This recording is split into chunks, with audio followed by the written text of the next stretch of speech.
my friends, I'm over here at the bandsaw, and I've got the Accu-Slice machine here on the bandsaw. It's mounted already, it's sitting there. I'm getting ready to mount my board to this, and you know, I have already drawn a line across the top of the sacrificial board. I've also drawn marks on the end so I get it centered, and basically what I want to do is attach this board to the sacrificial board, and so that it slides nice through the saw and sits flat on the table. That gives it more support. We're going to try to cut a bunch of pieces out of here for the sides on that 12-string guitar. Anyway, there's probably a lot of ways to do this. John typically just glues it to there. I am trying, you know, to use the tape and super glue method. I think John has done that too, but I would like to do it that way. I just find that kind of simpler. I'm going to give it a shot. I may regret it, but the way I'm going to go about it might be the complicated way. I don't know. You know, you learn how to improve your techniques over time, but right now I'm just going to put this tape on here. Like I said, I've got my line drawn on here for the height of the board already, so I already know where the board's going to come to. And I can hopefully get the tape stuck real good this way on this board. By the way, I also dusted these boards off with a brush so that they don't have any dust on them, to make the tape stick a little bit better. And hopefully it'll stick just fine. And then I'm going to put another piece down low, almost to the bottom, maybe not quite to the bottom, about, a 1/4 inch off the bottom probably, something like that. That way I can kind of gauge it on the other piece too. I'm now going to just turn the camera off. I'm going to go ahead and put the tape on this board as well. When I come back, we'll show you how we're going to glue this on here and get it to stick. Or at least I hope we will. Well, here we go. You can see I've got the tape on the sacrificial board here. I've got the tape on the workpiece also. And just for the record, I did sand where these strips of tape went. I sanded it first, then I dusted it, or vacuumed it. Then I cleaned it with some acetone. The tape seems to be sticking very well to it now because it's very smooth and slick and clean. So all that's left is the crayon. Here we go with the CA glue. I don't want to put too much on here because I don't want it to run everywhere. Oops. I'm having Caleb give me a paper towel. I'm going to blot a little bit of this because I got a little heavy in places and I'm afraid it's going to run really bad. You don't have to go all the way to the ends. Oh, that's right. I shouldn't have gone to the ends. Good point. All right. Well, anyway, we might as well give it a shot and see what happens. I'm moving it across there to make sure that it still slides. It seems like it's going to work. Do me a favor and give me a couple of those squeeze clamps there, would you, Caleb? I'm going to squeeze this on here temporarily while this is setting up. I'm going to give it about 10 minutes to set up.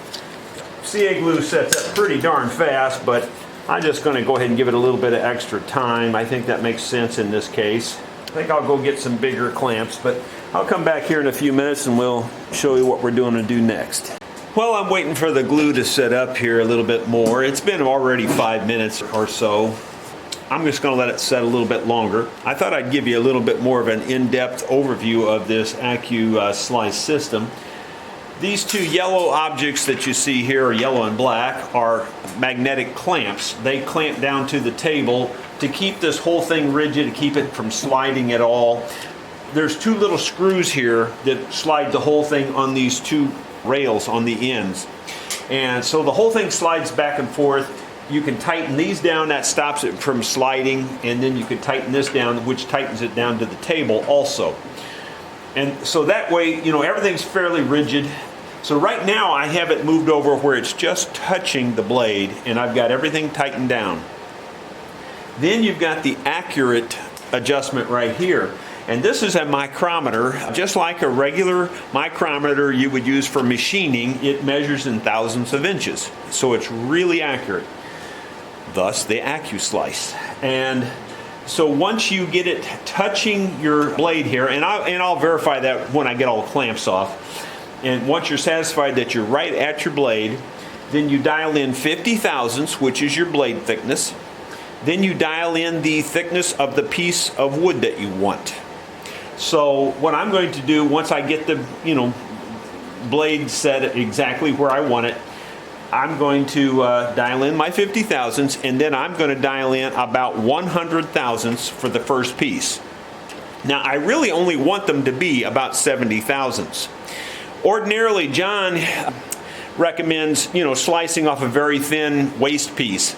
To me, this wood is too valuable to waste anything, so I'm going to slice off 100 thousandths, and that will be good for the first piece. I'm sure I can make at least a 70 thousandths piece out of that first piece.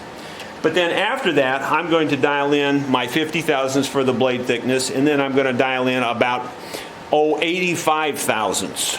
And that'll give me enough, I believe, to get down to my 70 thousandths final thickness after sanding and everything.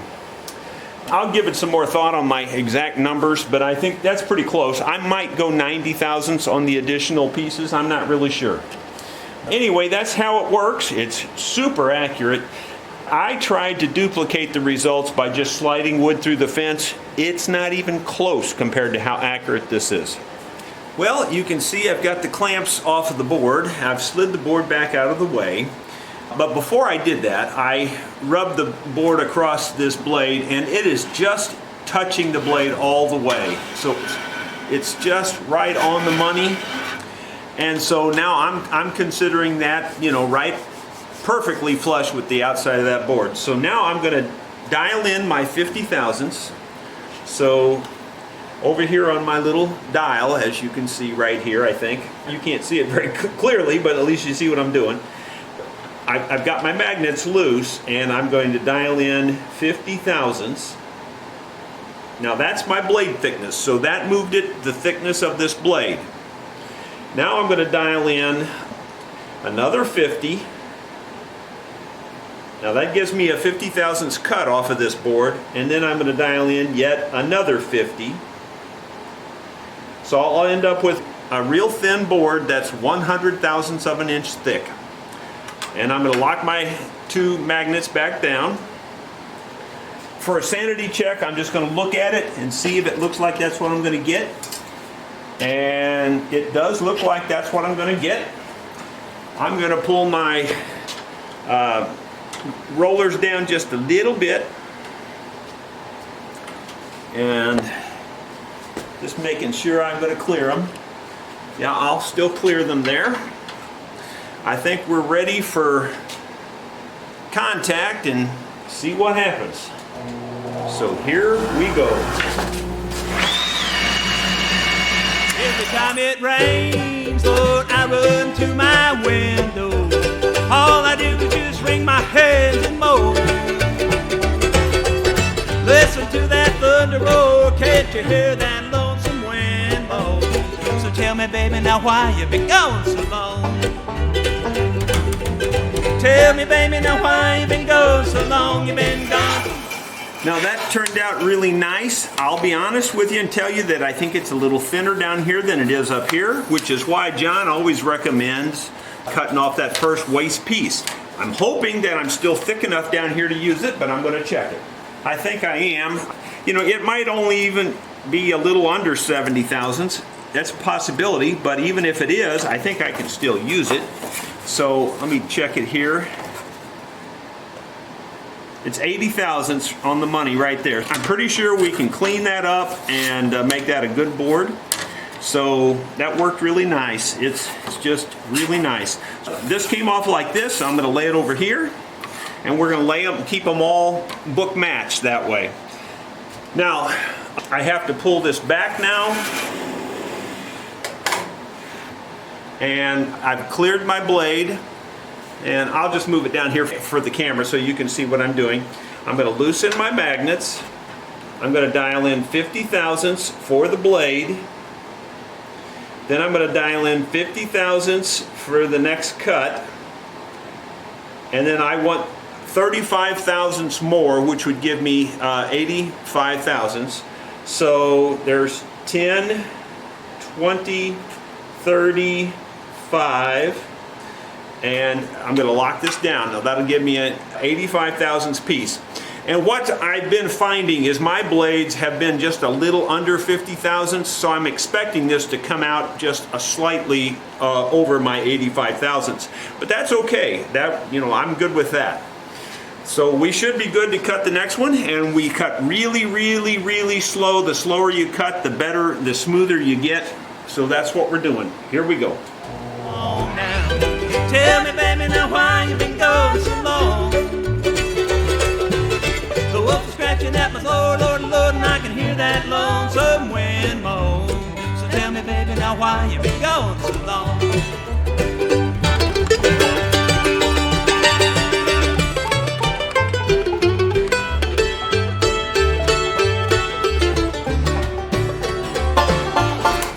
So now let's just check. This board should be accurate all the way. So let's just check the accuracy. All right, I'm at 81 thousandths there, which I'm a little surprised that it was. I'm at 79 there. So that's 2 thousandths off. And I'm at, well, I'm actually a little less up here, 77 up here. So anyway, that's pretty darn accurate when you think about that, how many thousand, just a few thousandths of an inch off from one end to the other. Now keep in mind, when I ran it through the fence, I was anywhere from 20 to 30 thousandths of an inch off from one end to the other. So that's really good. And Caleb added a comment a minute ago, which I think makes sense. Not bragging, but you know, I've got a lot of experience using a bandsaw. I've got, 40 years plus. Actually, I've got closer to probably 50 years because I started using when I was in school, high school. Have always had a bandsaw since then. And so, even with a lot of experience running things through a fence, I can't do it nearly as accurate as this thing can cut it. It's just amazing how accurate it is. So, John, you made a great tool. For the rest of you, I will finish cutting this board into thin slices like that, and I'll show you how many slices I'm able to get out of it. Well, my friends, I have cut this board 1, 2, 3, 4, 5 slices, and there's 1 slice left on here, so that's 6. So that is 3 guitar sets that I've made out of this 1 3/4 inch board. The most I've ever been able to get out of a board before was 2 sets. So right there, I get an extra set of sides. Now I could be happy with that and quit and just take this board off and it would be fine to use, but it's still a little bit extra thick. It's not crazy thick. Let's just see how thick it is. It's probably, I'm guessing it's 120 thousandths, 125 thousandths thick. That's just a guess. It's a little thicker than that. It's 158. Now keep in mind there's tape here too, so I'm actually checking the thickness of, let me go down below here. I can get a little better accurate. I can't really. Let's see. Yeah, it's still measures about 154 thousandths. So anyway, I'm going to slice a 90 thousandths piece out of that now. Or at least I'm going to attempt to do it. So first thing I do is release the magnets. I turn in 50 thousandths for the blade. I turn in 50 thousandths for the next cut. And then I want 40 more thousandths. So there's 10, 20, 30, 40. And then I lock the magnets back down. And this Paduke has stuck to the blade really bad. I'm going to clean the blade off a little bit because I'm noticing it's not really burning, but I'm seeing smoke, and I think it's the oil in the wood that's smoking. So I'm going to clean this blade off just a little bit, and then we'll make that cut. Well, I won't lie to you, it didn't work, and I can tell you why it didn't work. It's fairly obvious. I only had 150 thousandths left, and the board was going to be 90 thousandths, so the blade takes up another 50 thousandths. So it's cutting through the back side of the board, this little tiny thin board, and when you try to push it through there, then it just pushes the board that way. So if there was just a slight amount more left, it would have worked just fine. But you know, it's just not worth the hassle. I'll just have to go through the thickness sander. It didn't ruin this board at all. I mean, I can still use it. I still did get a full 6 pieces, and which would be 3 sets. But, you know, I just couldn't slice it down as thin as I wanted to on this last piece. But that's okay. I'm totally happy with that because that's the most I've ever gotten out of a 3/4 inch board. So when accuracy is nice, get you an Accu-Slice. Now that I have the sides sliced out with the Accu-Slice system, I ran them through my thickness sander, and I didn't have to do too much to them because they were pretty smooth. You have 2 that are mated, the next 2 are mated, the next 2 are mated, and so this was 2 out of the middle there somewhere that were mated, and I have them marked as the outside, and this is the outside.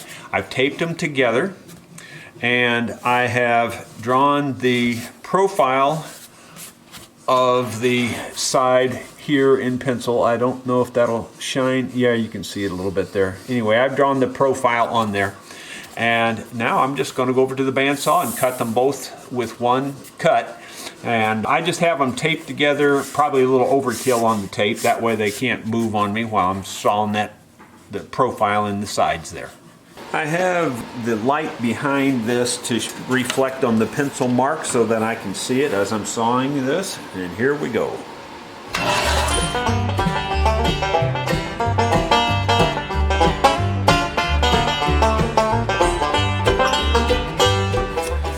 Now that we've got the sides profiled and thicknessed, everything's really just about as perfect as it gets on this, we're ready to start the bending.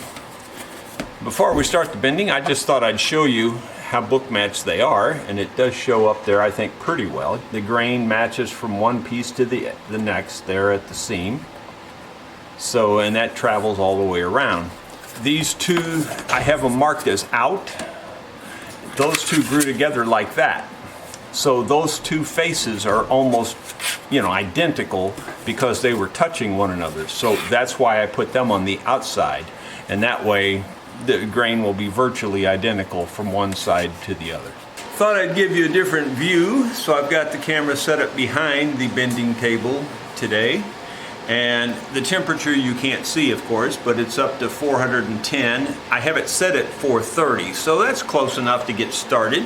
Typically, I start at either the upper bout or the lower bout and start bending, but today I think I'm going to start at the waist because I have the waist marked already where the waist should be, at least according to the plans, so that's what we're going with. It takes it a while before it gets used to the idea of bending. This Padauk is incredibly springy, very stiff, and it doesn't take kindly to you trying to bend it. In a moment I'll get out my metal that I use, but first I just like to heat up the wood really good and try to bend it.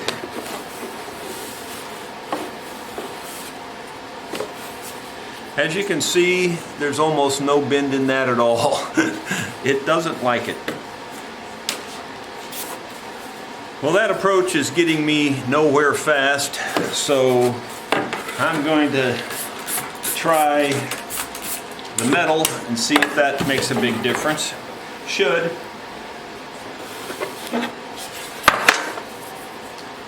Well, that's getting us somewhere a little bit faster, but not a whole lot faster.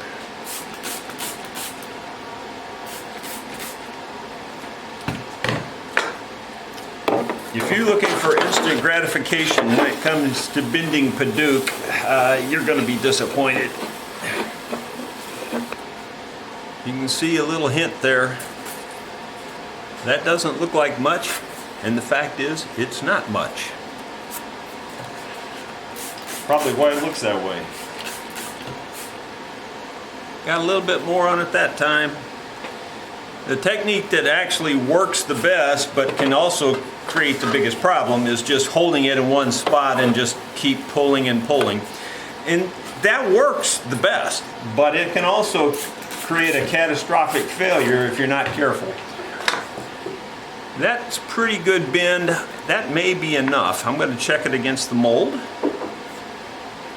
It's not quite enough, and it's a little bit sharp, so I need to round it off a little bit.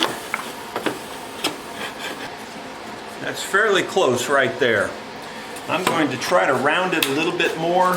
It's a little bit sharp, but the angle is pretty good.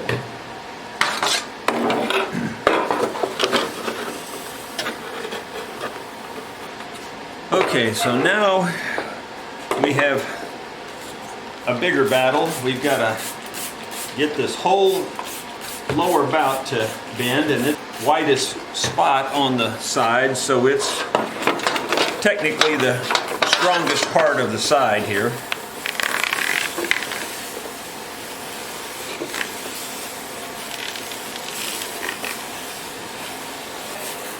Going on the outside of the bend like that softens those fibers a little bit, lets them relax and stretch a little bit more. Or at least that's the theory. The only problem with the theory is I think somebody forgot to tell the Paducah tree that. Almost nothing you can see. Almost nothing after all of that.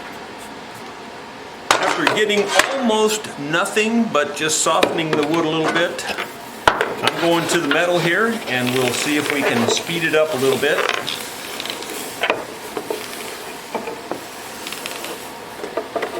The metal spreads out the stress so you can pull a little bit harder without too much fear of breaking it, because you're pulling on the metal rather than the wood. The metal then spreads around the curve and spreads out the stress quite a bit.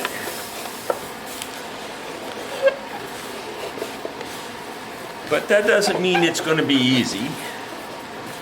Just helps a little. At least we got a little bit of bend there to stick that time. It's a little more elastic now than it was, but it's still not holding the bend very well. You can see it's springing back quite a bit. If you're wondering where I got this metal, I think it was out of the side of a tin can, a large tin can. You can see there I just screwed some blocks to the end for handles. You really need the handles or you just can't do much with that. On little wood, you're fine without the handles, but on these big sides, you really got to have the handles. I haven't bothered fitting this to the mold yet, so I think I'll go over there just to see how it's lining up, even though I know it's not close. Well, it tells me I'm on course or on track, but I need to expand it a little bit toward the waist, looks like.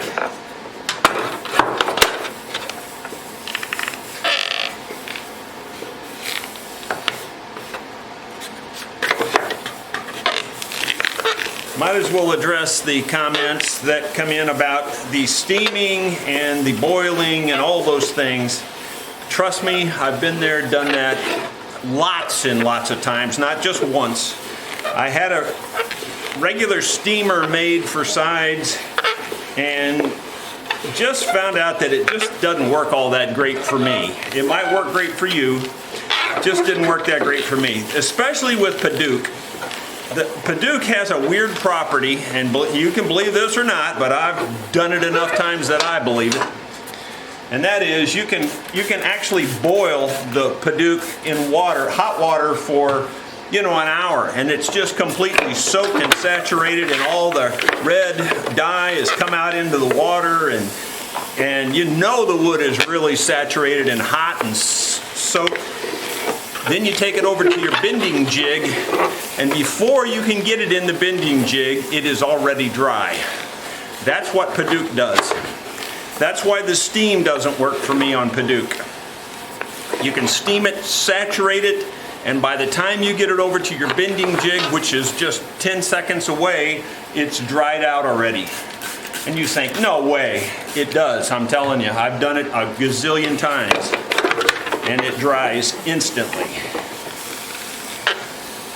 That's why this method works the best for me.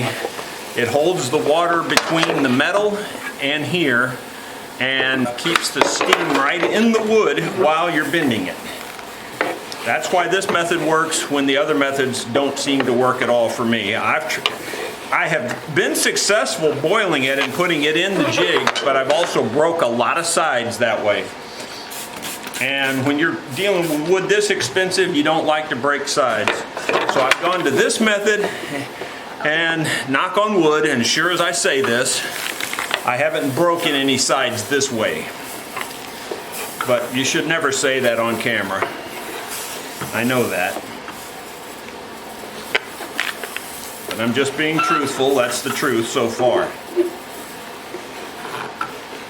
We're getting there now. It's starting to take the shape. You will eventually win if you stick with it, but you have to stick with it. It does not give you any victory easily. You can see how much I'm actually bending it there. It's quite a bit, it's quite a bend, but it doesn't stay. You can see it comes back. The temperature is staying around 415 degrees. It gets up to 430 when I take the sides away, but with the wet sides on there, it stays around 415. I'm softening the outside of the curve again, just to help stretch the wood a little bit. Like I said, that's the theory, just doesn't work very well.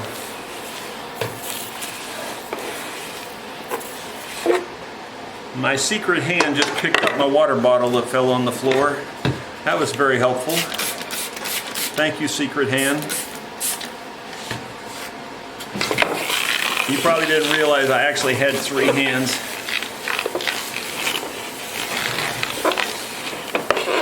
I've always said I needed them. I finally grew another one. And about this point is where you start to get over anxious and you just get tired of dealing with it, and you start pulling harder and harder and harder. And you can get away with that a little bit because the wood is softened up and stretched a little bit and it's hot. But you gotta be careful. Now keep in mind, this is just the first side, and it's only the second bend. So we've got 4 more bends to go. So I'm probably going to cut the camera off about right there, because there's not much point in just keep filming this same thing over and over and watching nothing change. And I've told you everything I know about the process and why I do it like this. So I'll show you what it looks like when it looks better.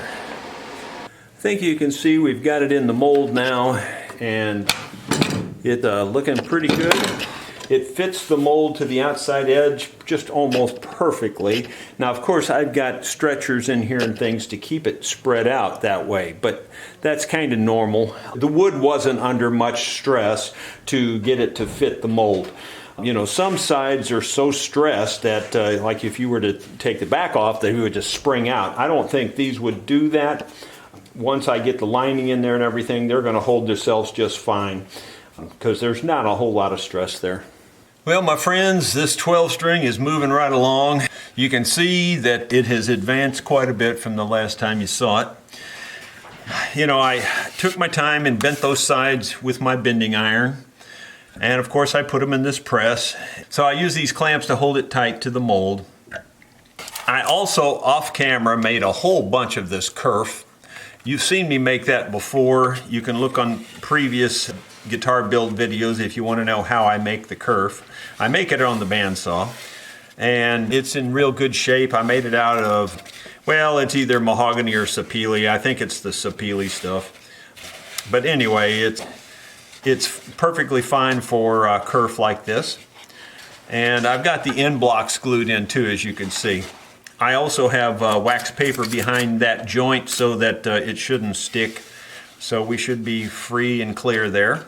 But I think I'm going to go ahead and put glue on this kerf. Right at the moment, the back is up. So I'll put the kerf around the back, then I'll flip it over in the mold, put the kerf around the top, and we'll get the top made and get the top glued on this thing. That's the process or the order that we'll be doing things. I'm not going to show a whole lot of the process because I've shown it so many times in the past. I'll show you what this looks like with the kerf all glued up here in just a moment. Well, there's a look at her with all of the kerf installed. The clamps are just to help conform it to the mold a little bit better while that kerf is setting up. The kerf helps hold the sides in shape. They're not a perfect hold either, but they do help a lot. Anyway, we're going to let that set pretty much the rest of the day here, and we'll start working on some other part of it. Looking through the wood pile, I find these 2 wide boards that I'm sure I sawed intentionally for guitar back at some point, and they are book matched, and unfortunately they're not quite wide enough to make a 2-piece back. Just, you know, just inches, just a couple of inches wider really. About almost an inch on this side and almost an inch on that side at the lower bout. So if they were just 2 inches wider, or 1 inch wider really per board, we'd probably be able to use it. Therefore, it's left me with what I always typically do, is make a 3-piece back. Found this other board, which is also Padauk, of course. Probably even came out of the same board, but I don't know that for sure. And anyway, I think I'm going to take this over to the Accu-Slice. It's not that thick. It's only a little over 600 thousandths of an inch thick. But I might as well see how many pieces I can get out of this, and for future boards, you know, future backs down the road. So anyway, that's what we're going to do. Let's go to the Accu-Slice and let's cut this thing up. Not sure if this camera angle is going to be better or worse, but I thought I'd set you up behind the machine so you can see what I'm doing here, fidgeting with this, and you can see, you know, the board here is glued to the sacrificial fence already, and the blade is right here. So we're about ready to run our first board through. I've set it to cut it at about 120 thousandths, which is thicker than I need, but that first board, you know, you kind of have to do that because the board isn't perfectly flat. So here we go. Somebody said they thought they saw you rolling down in Reno with a big old man from San Antonio. They tell me I'm a fool to pine for you, but what did they know? So tell me, baby, now why you been going so long? Tell me, baby, now why you been gone so long? You've been gone so long now. Tell me. Well, it turned out a real nice board there. I knew the board wasn't parallel to the blade. This end is about 130 thousandths, and this end is just a little over 100 thousandths, like 102 thousandths. So it's still usable, but I probably won't use this board on this guitar because it would just take more work to get it ready. So I'll set this one on the shelf and perhaps use it somewhere down the road. Well, I'm going to show you how I dial it in, and then I'm not going to film the rest of it because it just takes too long. The cuts are so slow. And I'm going to clean this blade off too. This blade just coats up with this resin off of this Padauk. So I move the carriage back past the blade. I loosen up my magnets.